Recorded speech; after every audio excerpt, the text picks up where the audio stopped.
right. We live. Welcome. What's up, Mr. J? Oh yeah, I'm doing good, Pastor. I'm doing good, real good. Good. How was your week this week? This week was full. This week, I had a short day, but I had one short day this week. But everything else was just full with like trying to talk to people and get back to people and respond and see what's going on and send out a bunch of stuff, buy a bunch of stuff. So yes, Oh, you spent some money this week, huh? I spend more. I probably spend more money every week than I would like to admit. Yeah. All right. But you make money every week too, so you know. I do make a good chunk of change every week. But listen, welcome to another Rise and Thrive, while we are rising from our financial slump and we are thriving in financial freedom. Financial freedom. Yes, That's yes. key, isn't it, James? Financial freedom. Yes, it's good. Yeah, we talked about financial freedom early on. When we talk about financial freedom, you brought that word up, and that stuck with me. Say again what your definition of financial freedom. Financial freedom is the ability to make moves without having to look at your pocketbook in order to make that move. All right. That's a good way to put it. And so that's like read the menu backwards. Yeah. You know, you go Let to me the see how much restaurant money. and Yeah, you we're see gonna go out. how much it costs, and then you decide what you want to eat. Ooh, that's $13. Nope. Let me get that one soup for $5.99. I'm about to make it last. So Financial freedom is so important, though. People really don't understand the power of financial freedom. You know, I have a trip coming up, and they want me to be a part of a marriage retreat in Aruba. yeah. And Aruba is a long ride, and so I want to fly first class. And looking at the first class tickets, they 1,600 a piece, and so I'm trying to figure out how I'm gonna pull that off, because that's over $3,000, and that's just for the plane ride. They ain't got nothing to do with the hotel and transportation and food and offering or whatever. But when you talk about financial freedom is the ability to just go pull the trigger. Yes. Yeah, yeah. And Now, now the reason why I want to say that because financially free doesn't mean that we're just frivolous with our money. right. It means that you're not bound by the options that your money that that being in. Another way to put it is, are you enslaved to your debtors? Okay. You have so many debtors out there that you're being pulled left and right, like you're bounded or you're in slavery. Well, being financially free means that I'm not bounded to my debtors or to Okay. my debtors. I have the ability to move. I can talk. I can speak. I am not. It's like a person who signs an agreement, and you, like most people who you have the ability to use their name, image, and likeness. Right when they sign a contract,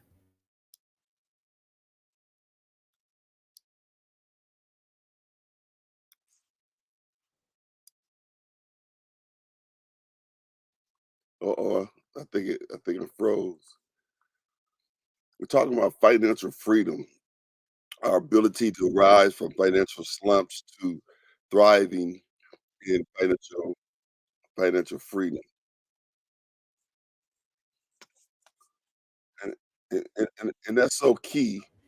That's so key oh, for us. gotcha. Oh, there he is. He's back. Yeah, I didn't know what happened. I was like, did the program go down? Yeah. No, I was still holding it down. I was holding it down. I was talking a little more about the whole idea of financial freedom and the ability to be able to make choices. And even like when I talk about first class, I ain't talking about it as a luxury. I'm a big guy, you Yeah. know, and I just flew back from Florida, and someone, allowed us to be able to fly standby. And so unfortunately the plane was full. So my wife, she sat in row 12, which is almost like comfort class, and the only other seat they had was in row 37.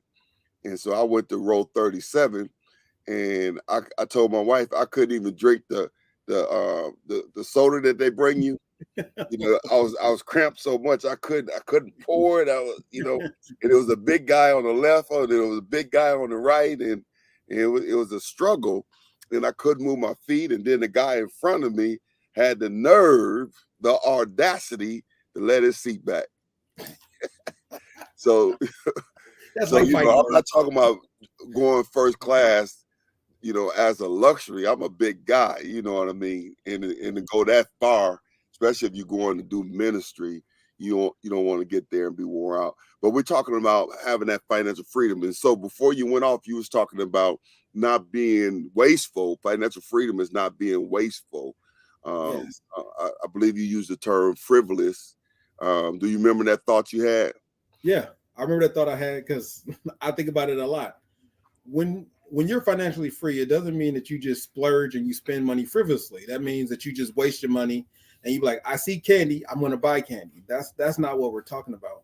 Financially free means that when I go to a restaurant of my choice, I know that the menu could be whatever it is, right? If the menu is a medium dollar menu, if it's a fast food menu, if it's an expensive menu, it means that I know that I have the ability to cover what I'm doing.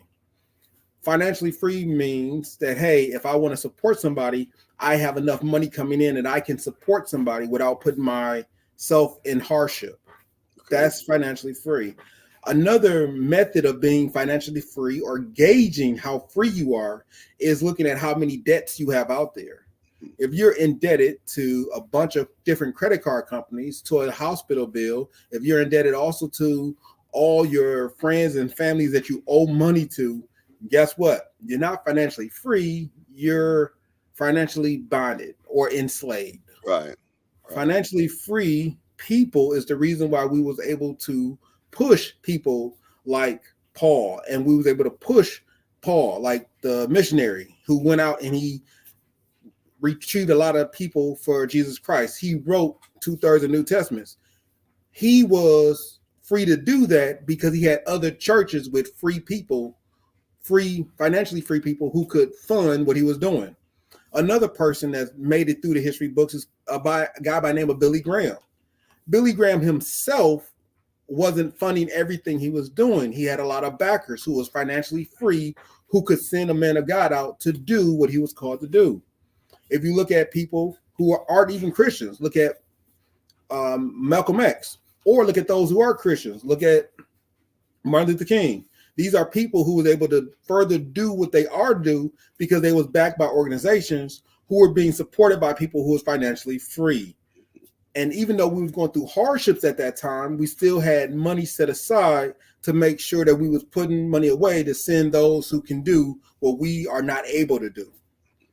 So being financially free doesn't mean that you will be 8 to 9 figures. It doesn't mean that you'll be on some Instagram profile with a Ferrari, but it does mean you're able to enjoy life and be pleasant or comforted in the life that you're living. And that's the start of it, right? Because Yeah. because following that pattern, you could be that one with the Ferrari on Instagram. Following that pattern, you could be that 6 7 figure person. But that's the start of it. Understanding what financial freedom is and striving for financial freedom, which means that you're not just spending money because you have money. Going back to what we originally talked about, our money has an assignment. And when we talk about that, I think one of the biggest challenges that most people have is short-term discomfort. Most people can't deal with short-term discomfort, even though in order to get to a place of long-term benefit, you have to go through the season of short-term discomfort.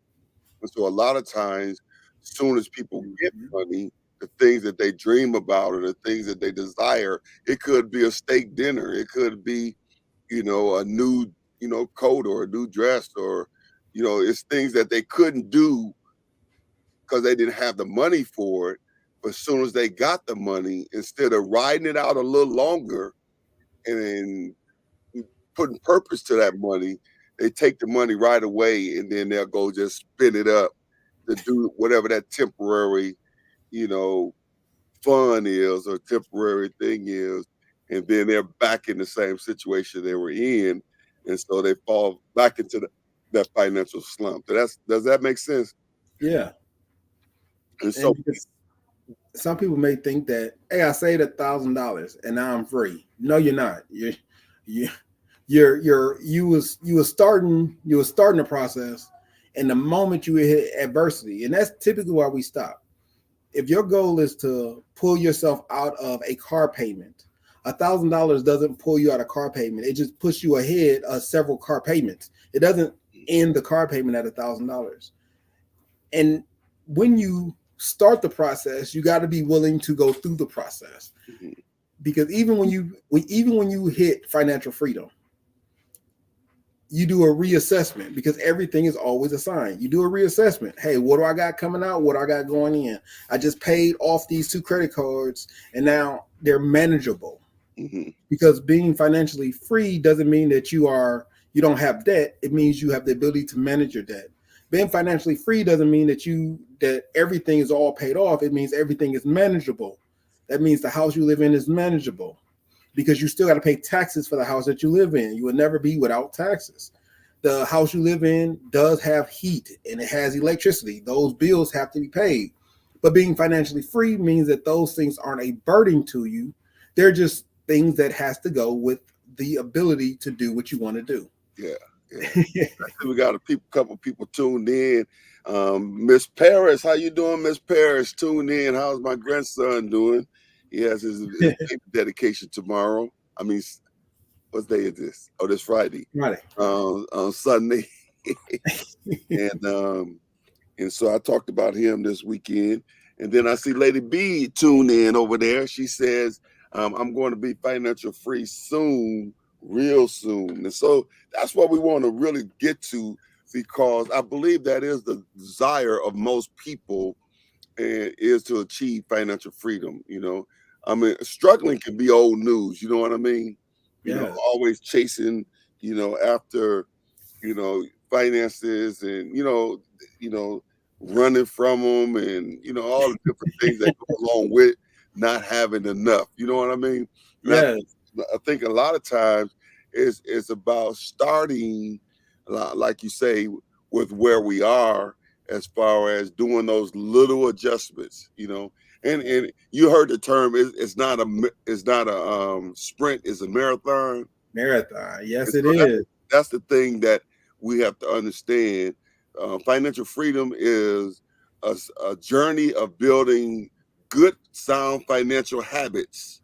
You know, I remember a story that a multimillionaire, he told, and he went to Dubai, and somebody at Dubai took him to this, you know, billionaire, millionaire restaurant, and he was in the restaurant with him, and I think it was his family, and they brought the menu, and the salad was $300, and so he got up and got his family and everybody, and he left, and he went down the street, and then they, had a wonderful meal, and the guy who had introduced him to this place, he was kind of disturbed by that. And so eventually he worked up enough courage, I'll say, to ask the multimillionaire the question. It said, "Did you get up and leave that restaurant because the salads was $300?" And the multimillionaire said, "Yes."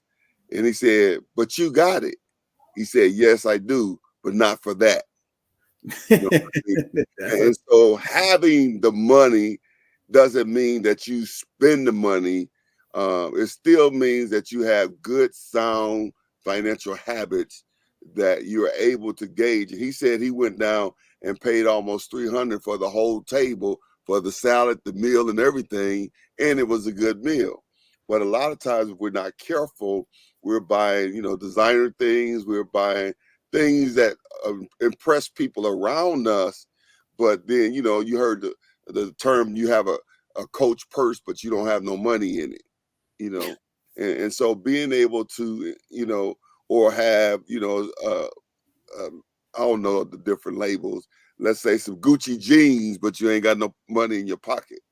And so it's so important that we understand that financial freedom is a journey, and it's comprised of developing good, sound financial habits. Right, Yes. right. Yes. And the Well, term you're looking for is keeping up with the Joneses. I know okay, people be trying to keep up with me all the time, and I'll be like, dude, it's about the grind. all right.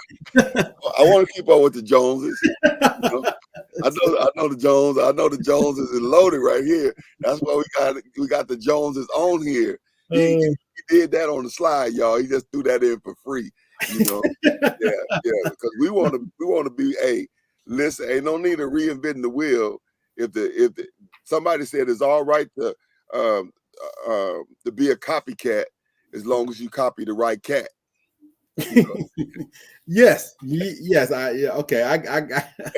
There's there's some truth in that. There's some truth All in that. right. And so we want to copy the right cat, you know. Yeah. And so I believe that, based on our initial conversations as well as our financial Fridays, that you are the right cat. So we good with copying the right cat. Listen, what we have on our agenda for today. Okay. So our agenda is going over three main things. Is it up and loaded? Okay. I had to make sure. I I'm gonna think. blank my camera off for a half a second, but I'm not asleep. Okay. Uh-uh. I've been Okay. shopping all day, but I'm not taking a nap. All right, I'm just gonna blank it out just for a hot second. Okay. But Everybody. I'm So still with you. I'm still with I know. I'm glad you're with me. The main three things we're going to talk about today is, before I get started, let me just say thank you everybody for tuning in to Rise and Thrive. That is Dr. Anthony D. Burns, and I'm co-hosting it. I'm James Jones. So this is brought to you by Jericho Church Without Walls and James JLJP.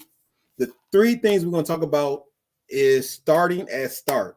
I don't know who coined it, but that is the perfect way to say something.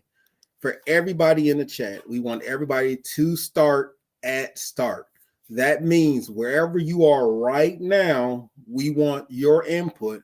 I want you to understand where you are, and I want you to start being who you are right at where you are. So we're going to talk about where is your income. I'm going to tell you where mine is, and I need to know where yours is. Now, don't worry. No one is going to make you say it. I'm going to give mine freely, and I want you to take notes on where yours is, and then go from there. hold up. I heard that across the room. I had to run back. You say you're gonna do what? I want to tell you where I am financially, and I want everybody to take notes on where they are. That way, if you want to ask questions, you can. If you don't want to ask questions, you can. But that's how we gonna roll. Okay, Right. because the only way to get everybody where we need to be is to get everybody where we need to be. You ain't ready to shut the whole thing down, are you? Huh? You ain't ready to shut the whole thing down now. No, I'm not. No, I'm not. No, I am not shutting it down. I'm not shutting it down. No. So then we're gonna go into expenses. What are your expenses? So Hold just up. like the income, I think Lady B is flirting with me. she is. She said, "Thank you." She said you. Oh, okay. I thought she said, "Thank you, Dr. Burns." She was thanking you, James, Oh, and Dr. Burns ah, for the thanks, Lady B. months of wisdom and knowledge you shared. Oh, I thought she was flirting with me. That's my wife. For everybody that's maybe tuned in, don't know who that is. Say that preacher out there flirting with the peoples. Oh All right, my. so Okay, so we're gonna talk about my income. I'm gonna hold on. Let me not say that correct. Let me say that. Let me correct that. I'm gonna talk. I'm gonna ask you a question on where is your income. I'm gonna give you an example of my income. I'm gonna ask you what are your expenses. I'm gonna give you an example of my expenses, and then I'm gonna tell you what am I doing right now to start where I am. Actually, I'm gonna give you maybe two weeks ago, how I looked at 2 weeks ago and where I plan on being. And I want you to either ask questions or take notes on where you will be after you hear what I got. okay. And yeah, it's gonna be completely open. Everybody gonna have hopefully have fun. We're gonna have a lot of stuff to take away from that, and then we can move on. All right, we're gonna see. So starting at start, I first heard Dr. Bond say that start at start, and so I don't know if she originated or where it may have came from there, but that's where I first heard it. And that's a powerful statement. When I heard it, it's simplistic in you know just making a statement, but however, is a very powerful statement. There is a scripture in the Bible, and unfortunately, I don't know exactly where it is, but it says, if you wait on the perfect timing, you will never do nothing. You know, so now I'm gonna have to have Lady B look that up for me. Um, you know, if you wait on the perfect timing, you will never do nothing. So start at start means there's never a perfect timing. You know, Yeah, life is going to be life, and so there's always going to be some challenges, and you can't allow, you know, some challenges, big or small, to keep you from keep grinding. You got to grind through those things. You know, I yeah, remember when I used to grind my coffee. I would buy the coffee beans, and I had a little grinder, and then I would pour the coffee beans in there, and you hit the button and it grind up the coffee bean. Well, sometimes I would put too many coffee beans in there, and then the grinder would get stuck. You know, it'll be grinding, and then all of a sudden it gets stuck because it get overwhelmed by all of the coffee beans. So I had to stop it and then unplug it, and then just I didn't have to dig in there or nothing. I just have to give it a little push, a nudge past that hard place, and I would plug it back up and hit a button, and it would grind it up. And so, as a metaphor, when it comes to life, sometimes we can get overwhelmed with all of the bills, with all the different things that we have on our do list, with maybe our health challenges, maybe our career, or where we live, or whatever, all the dreams and visions that we have. We can get overwhelmed, and sometimes we can get stuck. But if you don't start at start, oftentimes you waiting on all of those things to clear up. And I don't know. I've been on the earth now. I'll be 65 this year. I know I look like I'm 35, but yeah. I'm There you go. 65 this year, and I'm telling you, I've never had a time in my life where I could actually say, you know, there was not something going on that I had to push through. You know, matter of fact, I just finished writing a book. I've been writing it for a couple months for my anniversary. I was supposed to um, uh, release it for my anniversary, and it was about my journey. And I talked about as a little boy growing up and the challenges that I've had, even through ministry to be able. It's called Forged, and so and for me, I feel like I was forged through adversity. And so it was the things that I've been through. At any moment it could have stopped me or got me stuck, but I had to continue to grind through things. All of my life I remember continuing to grind through things. And so that's so important that we understand, or we tell people, that starting at start doesn't mean it's not going to be some challenges. It doesn't mean that it's going to always be smooth sailing, but small adjustments. Lady B found that scripture for us, and I have a Bible right here. What's your take on what I just said, Jane? No, I think the coffee ground analogy is perfect. We often sometimes get I think the take that I had from it was that oftentimes we're grinding stuff out, and even as we're grinding stuff out, we get hit with small chunks of hardness. And sometimes it takes just one person to be like, "Oh, I can help you out," right? And you just shake it a little bit, give it unplug it, shake it a little bit, just loosen it up, plug it right back in, and it gets right back to grinding. Okay. And that's what I believe Financial Friday is. I believe everybody has an idea, they have a plan, and they're going for it. They're shooting for it. But then they hit a couple. They hit a little couple of harder to crush down rocks, and they kind of sitting there like, I'm grinding this stuff out, but it's not really doing it. So Financial Friday, we're coming in there. We just saying, hey y'all, here go a little fresh take on what you're doing. Yeah. Now grind it up, keep it moving, and we'll see you on the other side. So that's the biggest thing that I do. That was my biggest takeaway from the coffee. Now, Was would you say even in your own life, in your own grinding experience, that do things always go the way that you plan? Um, no. you know, I mean, things always just fall in place for you. Mm. You got it so easy. You got the life. As my pastor used to say, you got the life, your life in the jug and a stop in your hand. You just you just got it made, and you don't have any challenges. I don't. Everything just fall in place for you. Everything you touch turn to gold. I laugh. I laugh at. I think that's hilarious. Not bad or good. I think that's hilarious because every day, every every day, I have a challenge. I don't think I can make it through the day without having at least 3 to 4 challenges. And I mean, in different arenas, like different arenas, it just draws so much energy out of you that I don't think people don't understand what it takes to be a grinder in the sense that you will always be hit with challenges. And when I say always, I mean there's always another challenge happening. Ain't that what they call life? Yeah, but some people take the easy road. Some What's the people, go sit at home and watch TV and get yeah, some fat? people just sit at home watch TV. They be like, you know what, these bills are gonna come, bills are gonna go, and they just sit at home.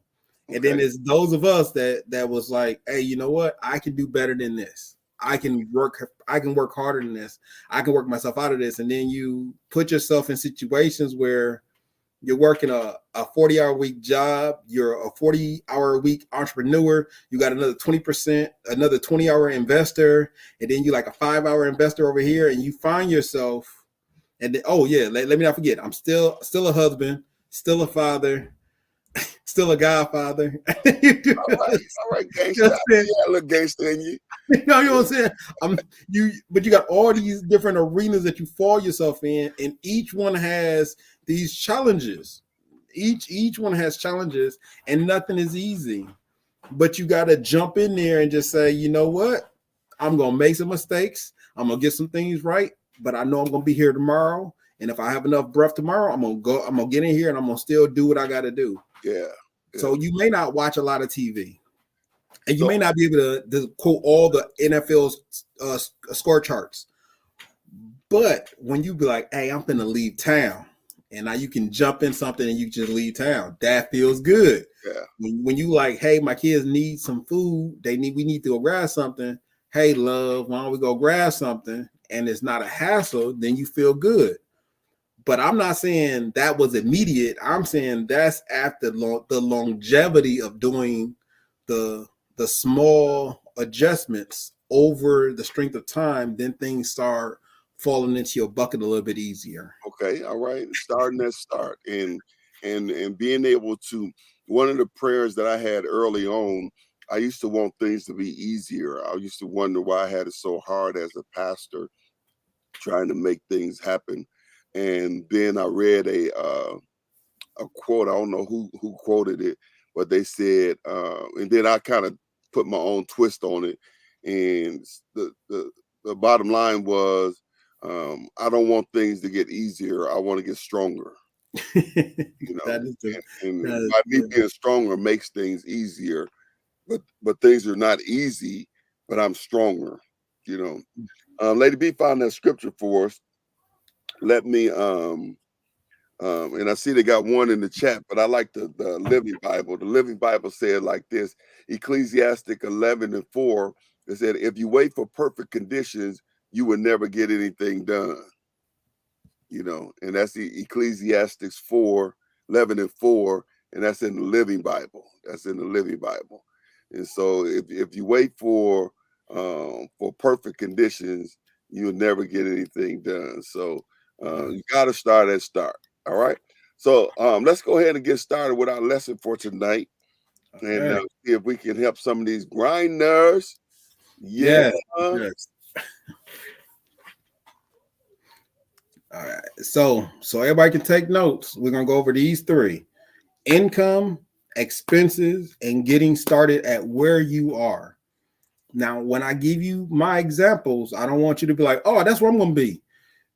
Start where you are. I'm just using myself as an example because if I use myself, I know what I'm saying is factual. I know if it's true, and then I know it can help somebody else. Okay.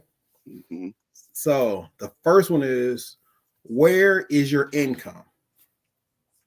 That's a good question because currently my income comes from about 4 different sources. Knowing where your income is coming from would help you fully understand where where your downfalls is. So when I say that, I mean I have a company that pays me, and I have another company that pays me. I have an investment that pays me, and then I have a job that pays me. When you know where your income is coming in, you know where all the you if you respond correctly to where your income is, you know what you can maximize over the course of a month. Okay. So, with that being said, when the rent checks come in from one of the companies that I own, the rent checks come in, that goes to their side, and then I am issued a check from that income. Because I'm issued a check from the income, I can tell you if all the rent came in because all the rent is a steady flow of money. So when everything comes in and I get my portion from the rent checks, I can tell you if I am or am not, if all the rent did or didn't come in. And I am mindful of that. When I have an investment check that comes in, I can tell you if the investment went high or low. If it went high, that's a good thing. If it went low, that's a bad thing, but you should be checking up on it regularly. And then that will give you a better insight to do and to fulfill more. The income from my job. The reason why I say the income from your job, because I have a job too. I work 40 hours a week. I actually drive a lot and I do a lot for the military, which also brings in an income. With that income, I can purposefully see that income coming in and I can divvy up that money appropriately to make sure that that income is doing what it is supposed to do. So when I tell you where is your income, write it down. If you are working a job, you should know that your income is coming from this source. On top of knowing what the income is, write down how much you actually bring in. What is your gross? Not taxes, not insurance, not dental. Before everything is cut out, you should know where you are. And that's on a paycheck to paycheck basis. So if you get paid every 2 weeks, you do your paycheck to paycheck and then you multiply that by 26 weeks. That will give you your understanding of how much you got coming in. If you get paid month to month, like I do on the rental side, then you multiply that by 12 and you know where you are for the whole year. And the reason why I say that is because that's how you know if you're at 6 figures. Now, I laugh because I am over that amount. I come in about a little bit higher than 6 figures for a long time now. For I knew you was gonna shut it down. I knew you was gonna shut it down. I was waiting on it. I was waiting on it. I was waiting on it. I knew he was gonna shut this thing down. No, no. Hold up right there. So let's a couple things. In Proverbs 27, let me put that over in one of these chats there. Proverbs 27. Proverbs 27, 23 to 24, it says, riches can disappear fast, and the king's crown doesn't stay in his family forever. So watch your business interests closely. Know the state of your flocks or in your herds. So the Bible says that riches don't last forever, or they can disappear fast. And he says, so you gotta watch your business interests. You gotta know the state of your business, you know. And so that's the Bible. And so that's good advice. to know your Yeah. state of your business. Now, the other thing, Mr. J, is that you know being able to get to that place where you have those different investments. Now, I don't know if the average person, um, you know, is on that track. You know, the people that I encounter, and as a pastor, I encounter a lot of people throughout my week. I can't go nowhere pretty much where somebody don't know me. And when people know me, whether it be, after church or wherever, if people run into me Yeah. and I'm at a place where I'm paused, whether it means I'm reading a label in a grocery aisle or I'm standing in line at the checkout or, I'm at the altar shaking hands, people seem to always take advantage of that time and think that, that's the time for counseling. And so then they pour out their hearts to me in the store. Matter of fact, my boys, when they was little boys, when I used to pick them up from school, I said, I got to stop at the store. And they say, well, Dad, can you just drop us off at home? And I said, why y'all can't just go to the store with me? Because people going to walk up to you talking about, can you pray for me? And you're going to be praying for them, and it's going to be long, you know.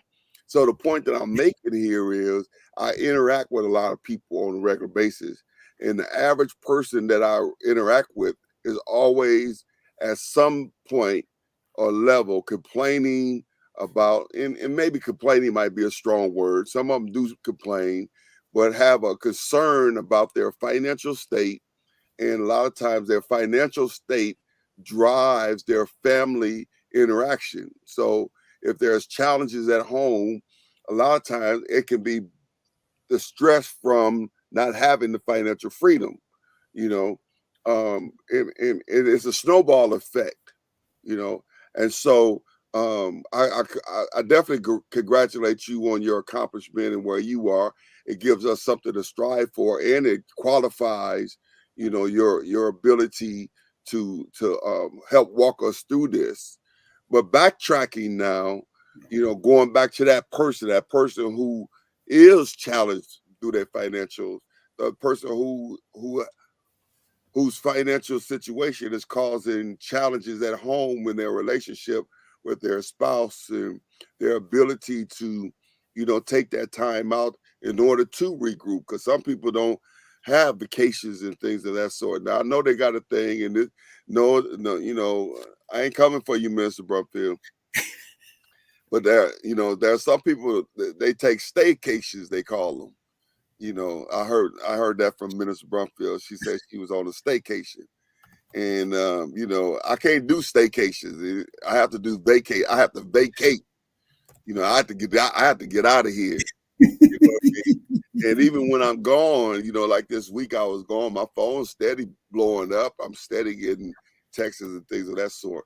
So James, I'm talking about that average person, because they'll look at what you just said, and then they'll look at that almost in an overwhelming manner, and then they'll disqualify themselves from ever being there.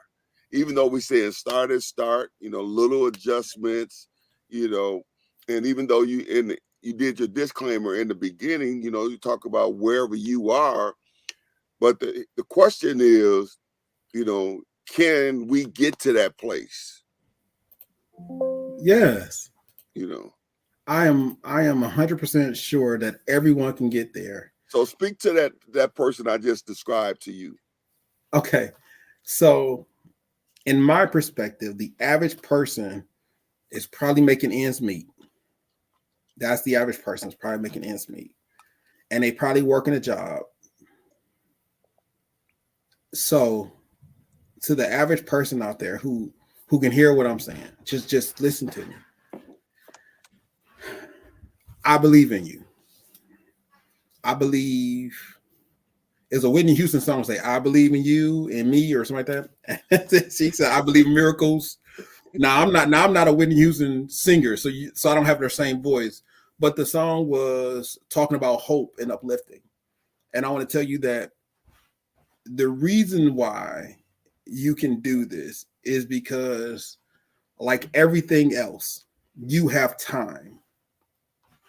And when I say you have time, you got to remember that this isn't like I just happened upon and then I started doing it. The things in which I talk about, I did.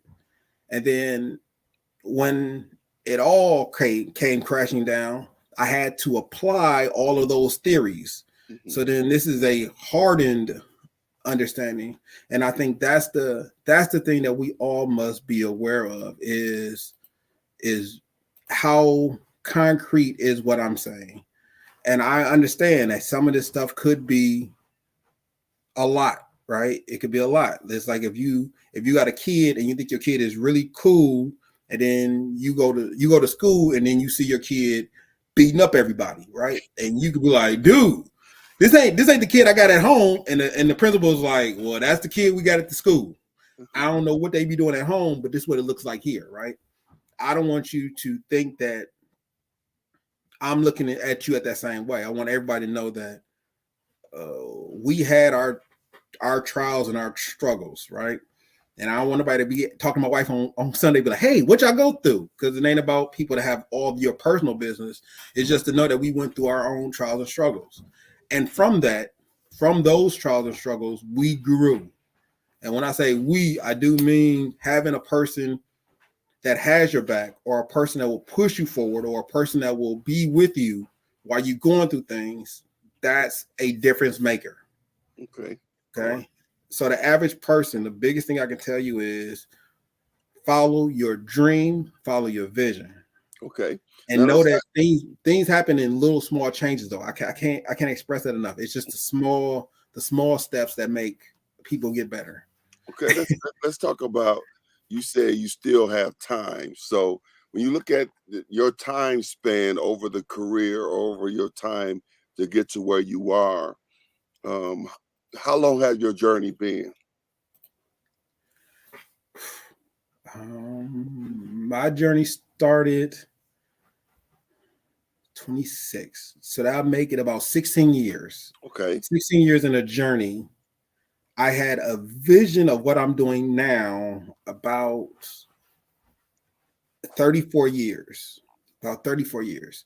So when people start thinking about it, I want you to know that the vision that God gave me that I'm running with now. So I wrote a whole manifesto on what I'm doing. I was 16.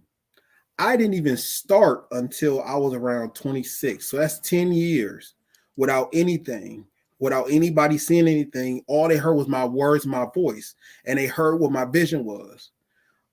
Now, when you say the average person, I'm saying, are they willing to have the vision without the production of things? Or are they willing to jump ahead and say, well, I can do it faster? God has a plan for everybody. When God told Joseph, you're going to save Israel, right? He wasn't thinking, I'm finna get beat up by my brothers, sold as a slave, get accused of rape, came back. Like, he wasn't thinking this. He was thinking, I'm going to be at the top. I'm going to have my brothers and my parents bowing down to me. I'm going to be on cloud nine. That's what he was thinking. But you know the road he took in order to be where he is in the Bible? Like, that's a long road. That sucked. Let me make sure everybody understand. When your family hate on you and you get sold into slavery, guess what? That's a sucky situation. To Yeah. get out of that, to think that you finally made it because you're in Potiphar's house, his wife to accuse you of rape, which you didn't do. Now you in the emperor's or the pharaoh's prison. Mm-hmm. You talking to other people, helping them get better, and you still in jail. They left. One of them got his head chopped off. The other one went back to the king. You still in prison. And then finally, you know the years that it took to make that happen. And then just to realize the vision at the end when your dad finally gets down there and you like, hey, Pop, what happened? Hey, brothers, I want to let y'all know that what y'all meant was evil, but God meant it for the good so we can save our families. I can't tell you the amount of years it would take for you to reach your vision. I can only tell you that for me, it took 10 years before I even started the process. Now, I know that may sound like a lifetime to some No, people. no, no, no. That actually sounds very good, and that's the point that I was pulling out, so Yeah. that people can understand that that's part of the journey. A lot of times, what we want, we're not um, we're not qualified to receive. Yeah. And it's through our journey that qualifies us to receive. Yeah. That's why they say the average lottery winner, they get all of those million dropped in their lap, and they say the average lottery winner is not only broke after a few years, but they're in worse shape than they were before they won the lottery. Yeah. You know, versus a person that grinded out. I guarantee you that person that grinded out is not going to go out and just blow all of that money, after grinding it out. And so, who we need to be in order to receive, in order to handle, in order to be a good steward of it, it comes through those ups and downs, through those challenges, through being, people. One of the biggest things that people say about me is they say I'm very patient, but I have not always been very patient. You are right. You know what I mean? And it's through those ups and downs and everything that I've been through that helped me, that shaped me to be patient, because I've seen God always comes through. So it's just a matter of me now, just walking it out. Now, one of the biggest,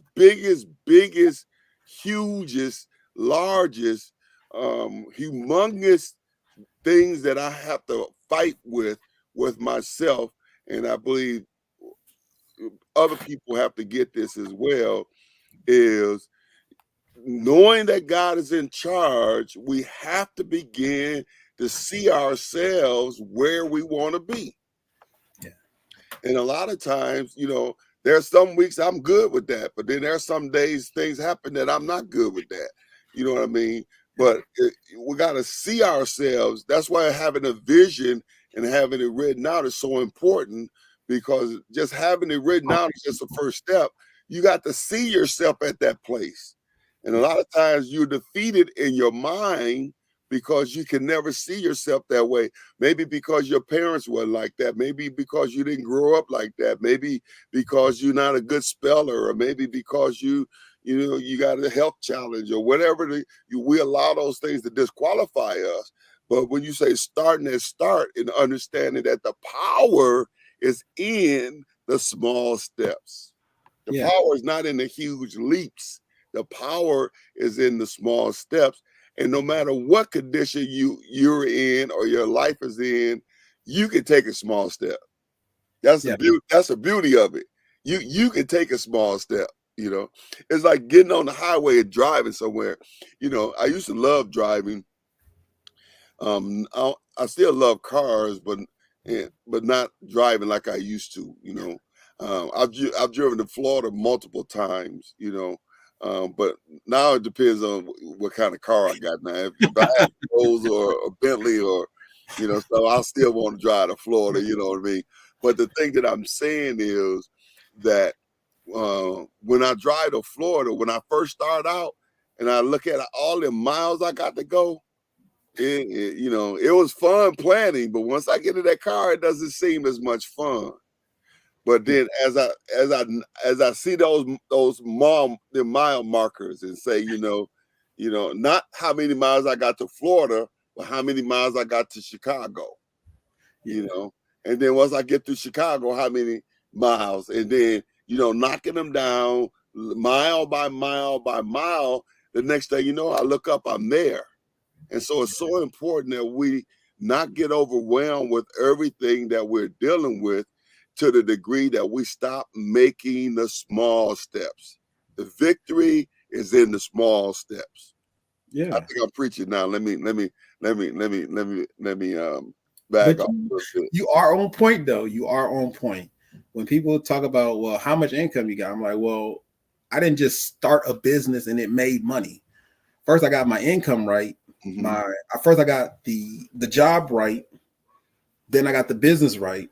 Then I got the investments right. and I'm working on other ventures. Like it's a domino effect, because once you get the formula, once the formula is right, and you trust the formula, because one is just, do I have a formula? Yes. Do you trust it? But then once you trust the formula and you're like, okay, this is working. It's like the snowball effect of paying down debt. Once you can see that it's working, you're like, okay, cool, I put an extra $5 here, and I can see that debt is rolling down. Oh, I just paid off a credit card. Now you know the formula is working. Mhm. Now you're more equipped. You're more confident to believe the formula. Yeah. And that's why I'm so big on telling people, what is your vision? Because once you see your vision and you there, that's why I'm in agreement with you. It's good that you wrote it down, but once they can live inside their vision, then they wake up and they be like, I know the kind of person I'm supposed to be. Mhm. Now, okay, I'm supposed to be a confident person. Well, I'm kind of shy now. But in my vision, I'm talking to all these people. Well, now you know where you're supposed to be. You can see it. And once you start talking and then you smile and people like, oh man, this dude got a really good smile. And now you're walking in your vision. And now your confidence in the vision is improving and is increasing. And when I tell you it's a grind, because you may not be making money, but your personality is changing. You may not making money, but your education is changing. You may not be making money, but you are doing what you have been called to do.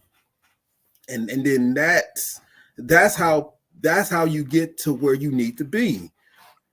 And then when the money hit, your attitude is already there, your confidence is already there, the formula you already working it, and then the money just start coming. And now you can do what God told you to do with the money. Now you can formulate it right. Now you can push it in the right areas. Now you're confident in what you're doing. And when people ask questions, you already been through the struggle. You already been through all the crazy temptations. You done kicked out all the childhood negative nonsense. Now you're dealing with adult negative nonsenses. You are you are growing, and then you start seeing these. I call them, just like we said, little changes, just little changes, and then you're good. All right. And so that's important to acknowledge that, because, you know, that's going back to what I was saying, as far as becoming who you need to be in order to be able to handle wealth, be able to manage wealth, be able to be a good steward over it. And so, the change may start with your character. The change may start, in those areas you just said. Yeah. Lady B said, live inside of your vision. That's good. And so living inside of your vision, envisioning yourself at a place. That's why vision boards are important. Yeah. But it's mental toughness. It's mental toughness, because I'm telling you, when you're dealing with bills and you're dealing with, financial, when you're not financial free, that thing can work on you. And especially if you're doing everything to do, and it still don't seem like it's working. It seems like every time I get a nice little piece of money, it's something waiting on it. Got this list of things waiting on it. And then when I catch up on it, then I find myself back at the place where I was before, and waiting on that next time. And so being able to consistently make those small changes and not allow myself to go back to just being complacent, saying, okay, this is just how it is, but continually grinding and grinding and grinding. And before you know it, it'll be like, what's the budget? I got it. You know. I, hey, that's you know how good you feel when you can say that, like when you be like, oh, what's the bill? All right, and you just but it don't hurt you. Yeah. It don't hurt you. Saying that doesn't improve or diminish what you got going on. You like, yo, I'm gonna just help out and I'm gonna keep moving. And I think those are the goalposts that people don't know until they get there. Yeah. Like your family is going through hardships and you like, all right, what is it? Cool, I'll write the check. And now 3 years ago, that wouldn't be you, but now it's like, you know what? I just write the check. And then everybody is coming together. Mhm. Not to say, oh, he did it. No, it's just like, I'm doing this because I know we need this. Yeah. Because your heart is in the right place. And like Right. these are the things that took me so long to get started. Okay. The guy you see in front of you, I was a little bit more rougher. As rough as you think I am, I was rougher then. And then as crazy as my words are, I had crazier words then. Mhm. And it took a lot because as strong-willed as I could be, as many words as I can say, as negative or positive as those words can come off, they had to be formulated to at least be able to attract people. They Okay. had to be formulated so they can at least have people verbalize what my vision is. Hmm. So it took a time. Yeah. Now I'm gonna be honest, it's a lot of smart people, way smarter than me. It's some people who was on my level. So I'm gonna tell you, you may take you a minute. You may have to learn a whole lot of non-monetary things that you have to learn. I got to learn how to speak. I got to learn how to walk. I got to learn how to be confident in what my vision is. Hmm. Like the biggest way to get an investor is to be confident in what you're talking about. Hey, guess what? I got this project. This is what the project is doing. Now, if you're mumbling through your words, if you don't show any sign in your vision, no one's gonna walk with you. So now you're doing it by yourself, and you're complaining with God, like, God, why'd you do this to me? Why you give it to me? Yeah. And God is like, dude, just believe in what you got. I Right. gave you the nugget, not the seed. Yeah. And then once you come in, it may take you another year. You may fumble through some really good business deals. You fumble through them, you learn and Yeah. you learn and you learn. Then you come back, you're confident in your idea. You're confident in your word choices. You rehearsed so you know how it may sound and how it may come off. Yeah. And then you start running. You running. Hmm. And you're like, man, if I would have known this, yeah, I know. If it's always an if. Yeah. But we got to start at where we are Right. and move forward to so that's one of the biggest things is Yeah, and that's important because even as a pastor, a lot of times I'll give assignments. When I'm delegating things out, if I don't hear the confidence, then I'm not gonna go with it. A lot of times people say, well, why didn't you let me do it? And because I asked you, and then you didn't give me a solid answer. You're like, well, I think I can do it. Well, I don't need you at the thing. If I got to talk you into doing it, then you're not the one. yeah. And a lot of times I end up doing a lot of things myself, not because I want to do it myself, is because you don't display the confidence to get it done for me. And I don't. Now there are some things I can let you learn on and cut your teeth on, but there are some things I need you to be confident with. And so we need to be that same type of confidence with our vision. And most time it takes that process of walking it out to get there. But what I see happens in a lot of people's lives is one, either they chasing the wrong person, thinking that person is going to be their savior, that person is going to let them on their platform. And then as a result of being connected to them, they going to, get the residual from that. And for whatever reason, people don't do that. There's very few people that'll do that, that would really, allow you that opportunity to benefit from their platform. And then the other thing that I see is when a person don't have that confidence, then they won't do nothing. You know, they'll talk, but they won't do nothing. You know, and a lot of times people like that will, you know, whatever solution you give them to make the next step, they got 5 reasons why they can't make the next step. Yeah. And usually when I give a person a solution and they come back at me with something negative, that's the end of the meeting for me. You know what I mean? I mean, I can't help you until you get over that, because other than that, you're wasting my time. I'm telling you, the Bible say you can do all things, so you can do it. So stop telling me what you cannot do. Try it. Get started. Start at start. All right. Come on, let's get down a little bit more in our lesson. That time is moving really fast. It's 8:06, and Oh so man, let's see if we can get through this first man. portion, and then we can pick it up. next on our next Financial Friday. All right. Okay. So the next one is, what are your expenses? So when I say what are your expenses, we're not talking about your investments. We are talking about when I was talking about this, we're talking about the 40%. Now, for some, it's 100%. For some, it's 70. For some, it's 20.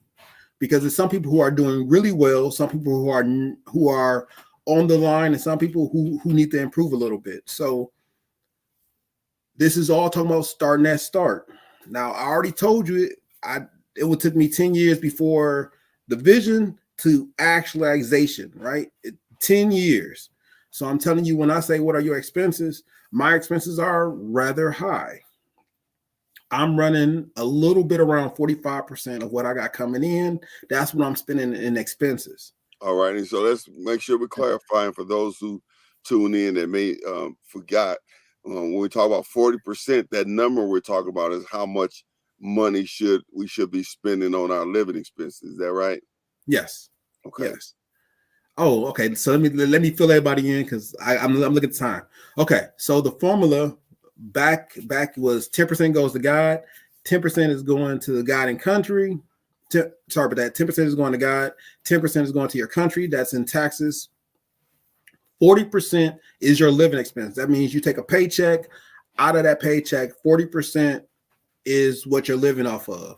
Another 20 goes towards your investments, and then you have another 10% for your safety net because you want to build a safety net, and then you have another 10%, another 5% to accelerate what you got going on, and 5% is for your sanity. It comes to 100%. And I say that because every dollar you bring in, you need to be able to break it down. Now, that's the formula I use that have helped me, because that 5% sanity has allowed me to eat candy, go to the movies. Sometimes I just walked on the beach because I was really trying to drill down and get at 40%. So that sanity is just to allow you to live life. Okay. So when it comes to expenses, my expenses aren't that high relative to how much income I got coming in. However, when you write down your expenses, do not put down your investments. Do not put down what it takes for your acceleration or your safety net or your sanity. When they talk about your expenses, it's not talking about your tithes and offering. We're not talking about what you give in taxes. We're talking about just what you live off of. Now, when you go at what you live off of, because that's what you can chew away at, the amount of money that you use to accelerate yourself out of debt, you can fluctuate that, but you want to have money to help get you out of debt faster. Your sanity, I can't expound on this enough. You need to be able to take a break. You need to be able to relax. You need to be able to do something to take your mind off the grind every now and then. Not that you do it every day. I got to make sure I say that, but that you, like, I'm going to grind for a week and I'm going to have a good day. Like I'm going to go to the movies, right? I'm going to go see a poetry corner. I'm going to go to the beach and just chill out. That's what that 5% is for. So you're assigning 5% of your pay or of your overall income to make sure that you are doing something to keep your sanity. That is to keep you aware, keep you energized, or something that's more entertaining or fun. So that's your 5% sanity. So when it comes to your expenses, let me get on your expenses. I'm typically running around 45% of my expenses. So when you say, what are your expenses? I'm around 45%. Do you need to be around 45%? No. Wherever you are, you're making small adjustments to get yourself towards 40%. Mm-hmm. If you're over 100 in expenses, that means you still got God, you still got your taxes coming out, and you don't have enough to pull yourself through. So you want to give other options. Look back at the slide. Look back at Financial Fridays about 4 weeks ago, and there's a lot of quick money ideas to help wrangle some of that stuff in. I say that because even though I have expenses that are around 45%, I still give to my investments about 20%. But I have another investment that I'm also giving money to. And I have and then I'm also helping out in another venture that I'm also giving money towards. So even though my expenses are low, there's other things I'm doing that brings in more income. So it's a cycle, and you will learn that cycle as you prepare yourself.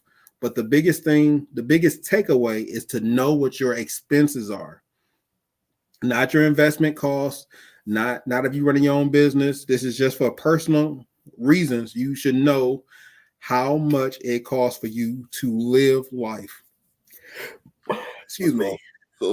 so that means that it's important to, really document, and going back to the scripture that we looked at in Proverbs, in Proverbs, yeah, Proverbs 47, that talked about riches can disappear fast, and the king's crown doesn't stay with the family forever. So watch your business interests.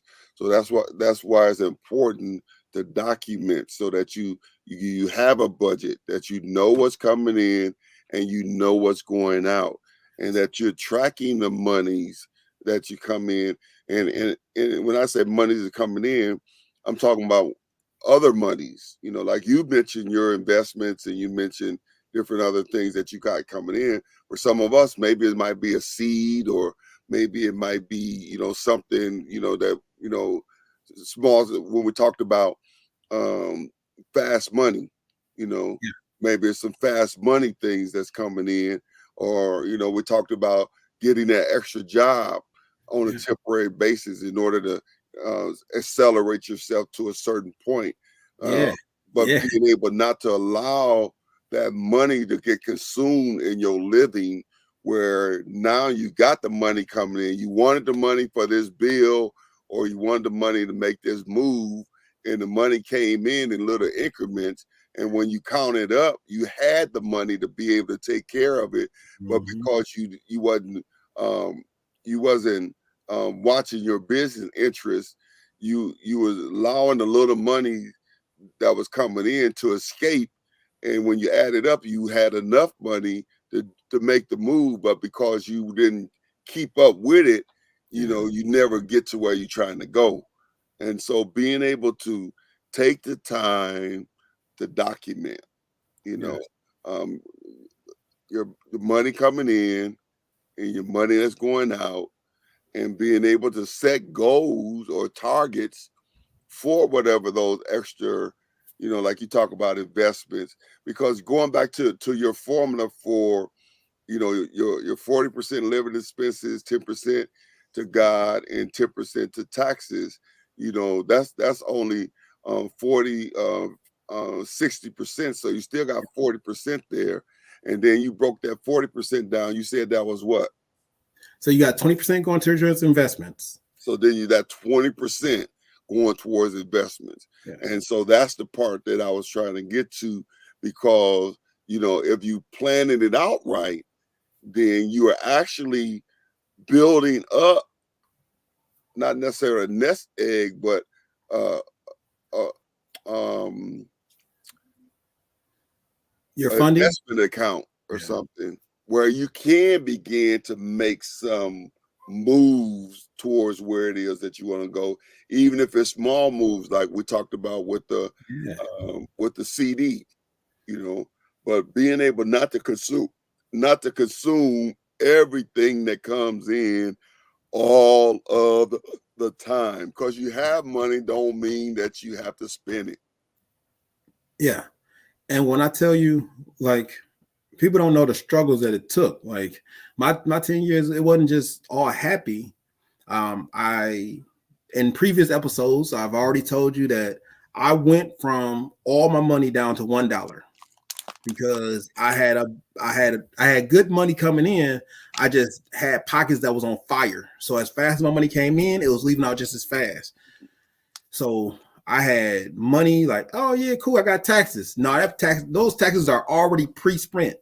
When I say pre-spent, I mean when that taxes came in, they was all ready to pay a bill because I already spent the money. Mhm. I've been down that road. I've been down the road where you are always out. I've been down the road where all the bills are paid and you're always out. I went from that road to it got to be something better than this. Oh, cool. I went down that road to let me at least try to save half my taxes. To now I'm saving all my taxes. I've been down that road to be like, okay, cool. I know I can. I'm gonna use this tax money to do something. I ain't gonna just splurge on the tax money and keep it off to the side. I'm gonna do something with the tax money. I've been there, and when I say I've been there, if you took notes, this is year by year by year. You want to know what it takes.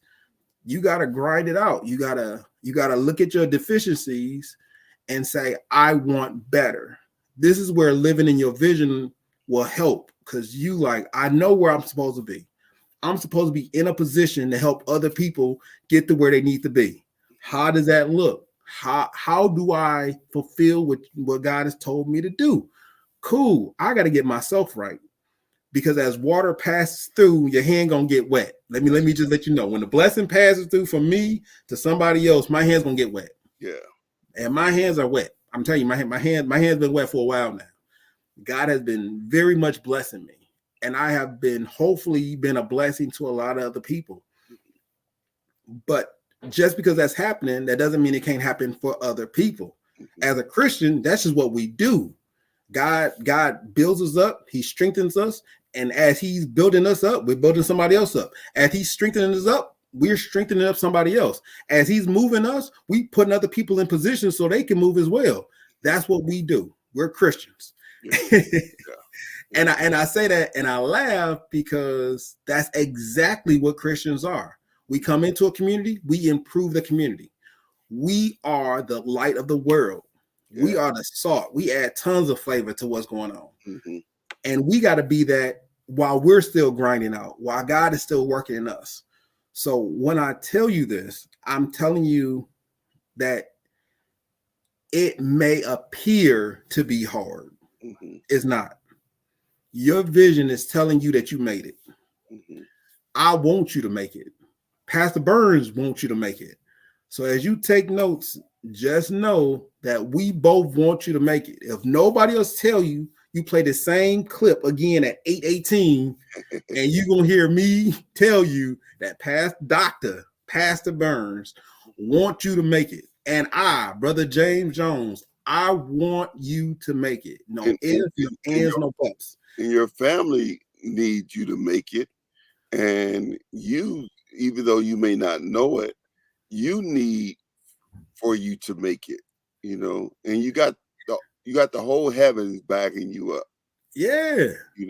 And so you have to make those steps, though. You have to, there are some things nobody can do for you. You know what I mean?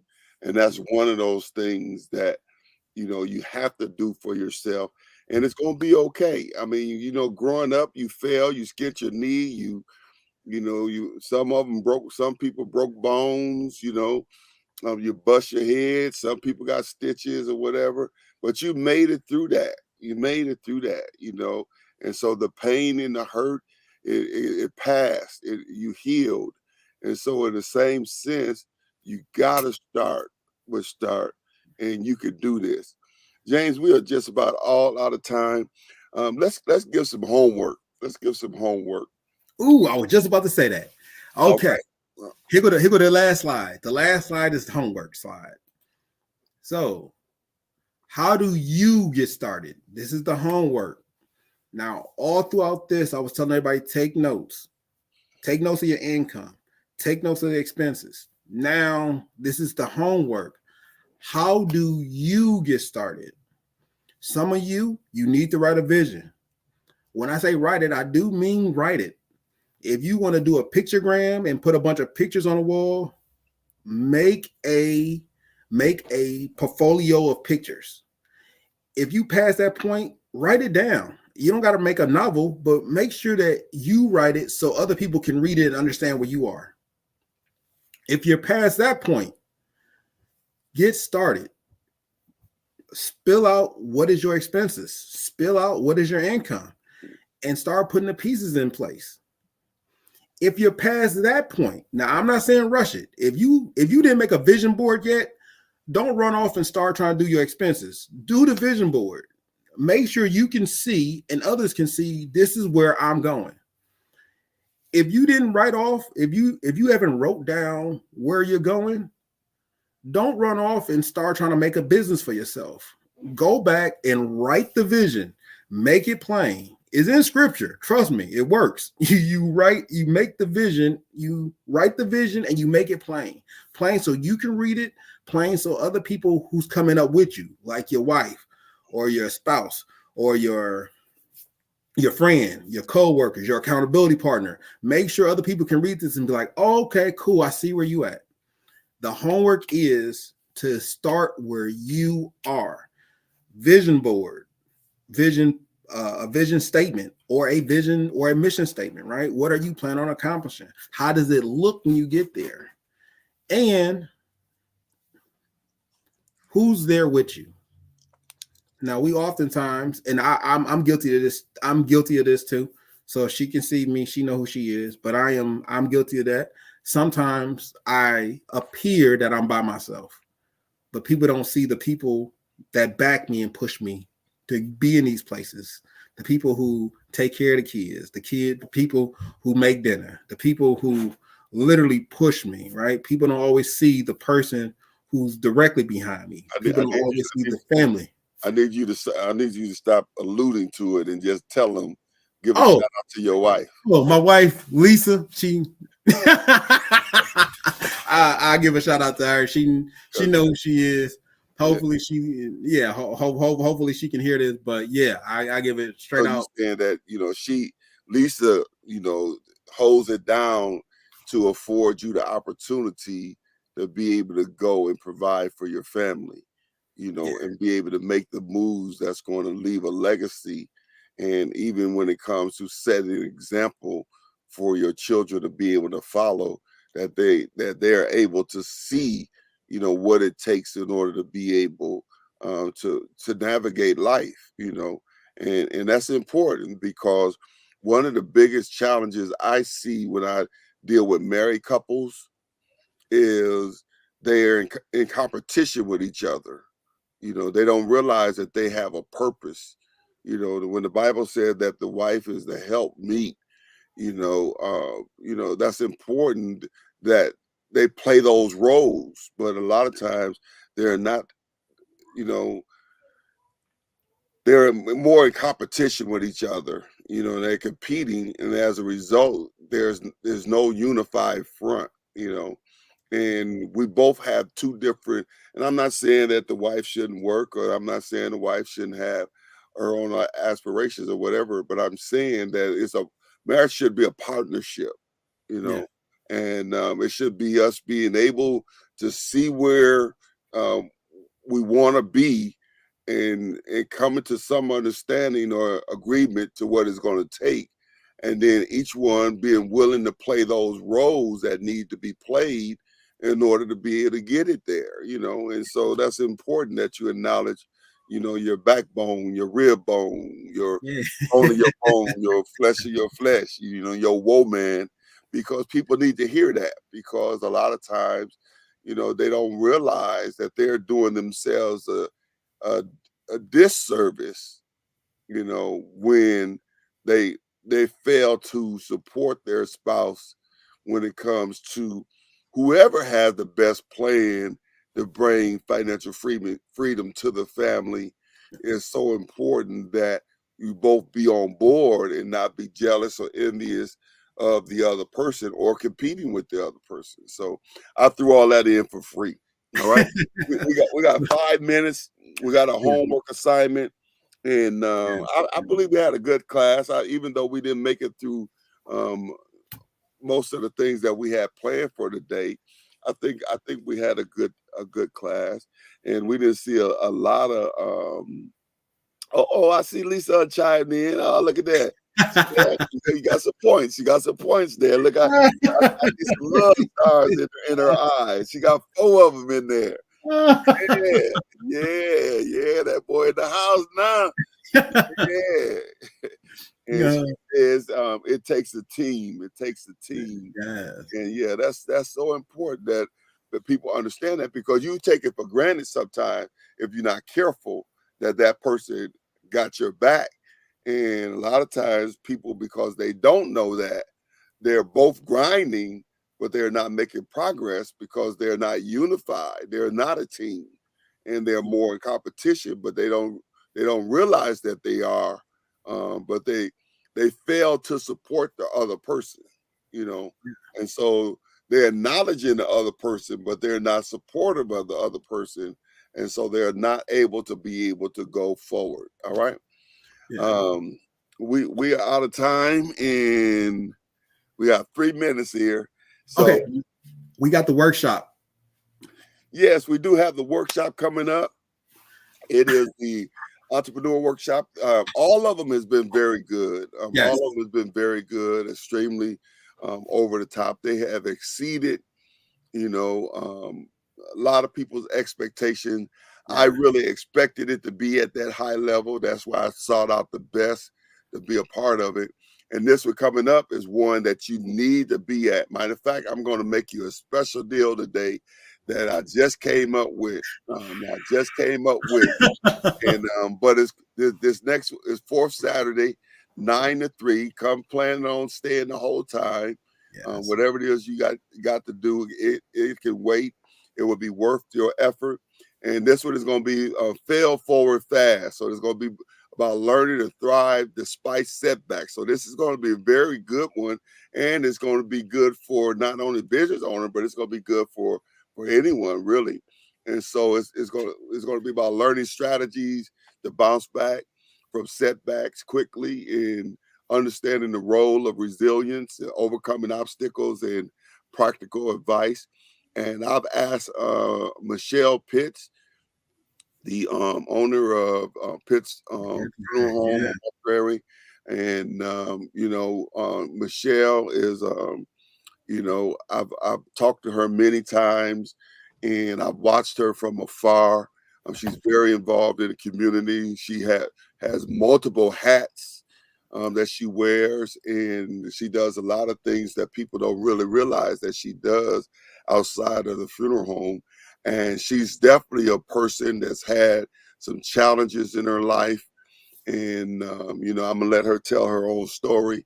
But I believe she's a perfect person for this workshop, and right now she's thriving. She's giving back to the community. I'm telling you, this is going to be a good one, like they all are. So here's the special. All right, y'all ready for it? Drum roll.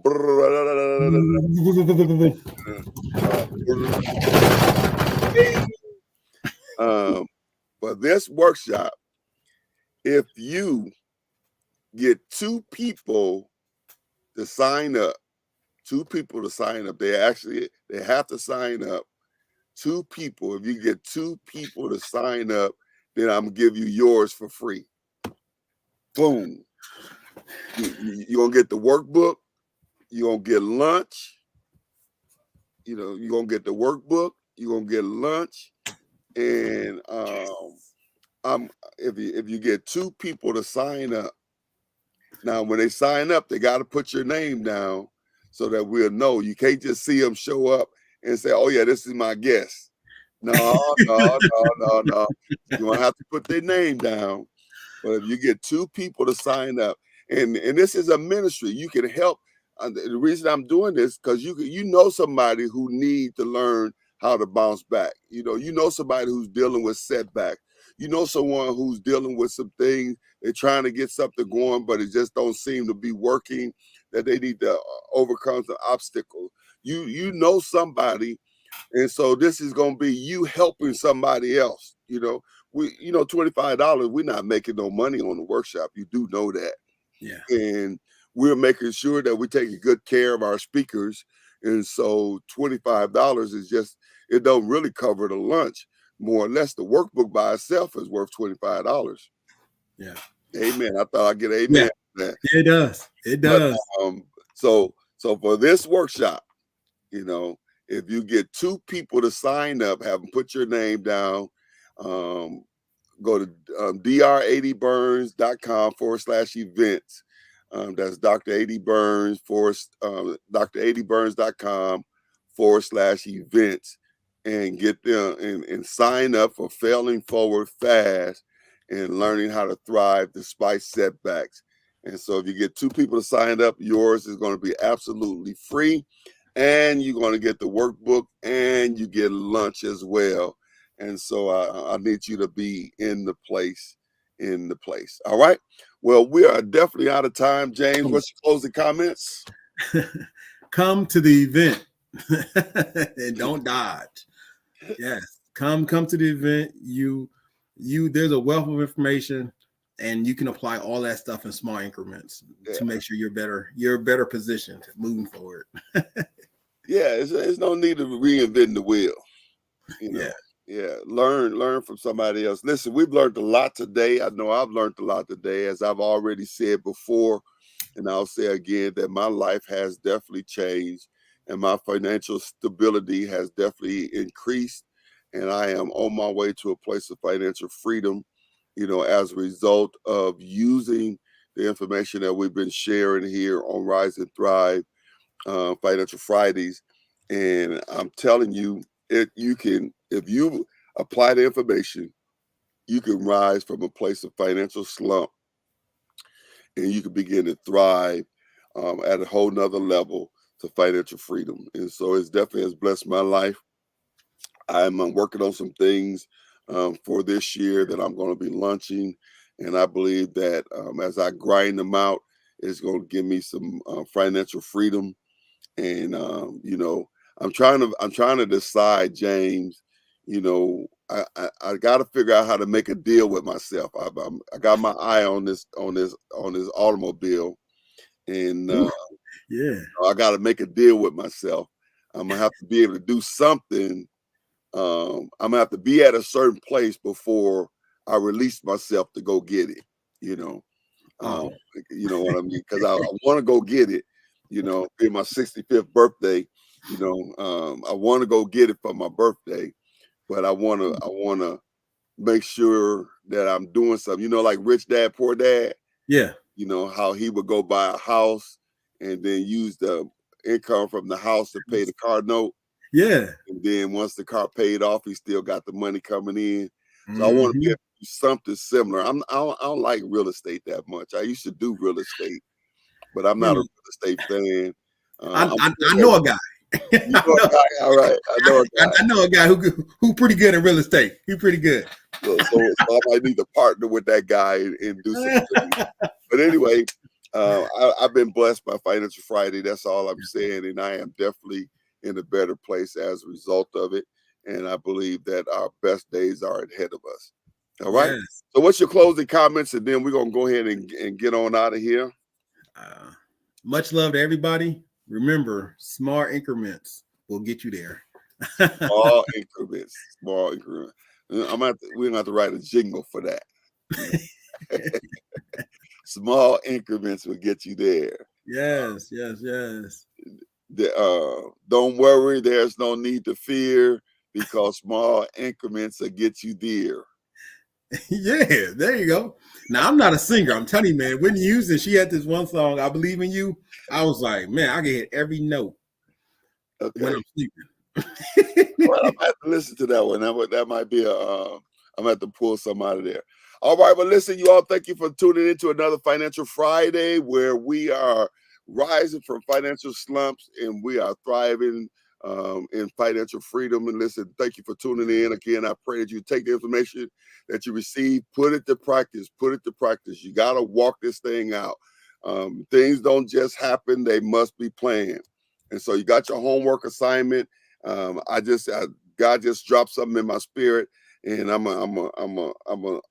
ain't gonna tell you on camera. I'm gonna let it marinate, and then next week I'll tell you if the Lord say the same. All right. Well, listen, be blessed. We look forward to seeing you on next Financial Friday. Don't forget to sign up for the workshop. If you invite 2 people, if you get 2 people to sign up, and again, you're helping them. Make sure you're telling them that this is something that's going to help them, and is when it comes to being able to bounce back from setbacks. And so we look forward to seeing you on next week, Financial Friday. Be blessed. Bye, everybody.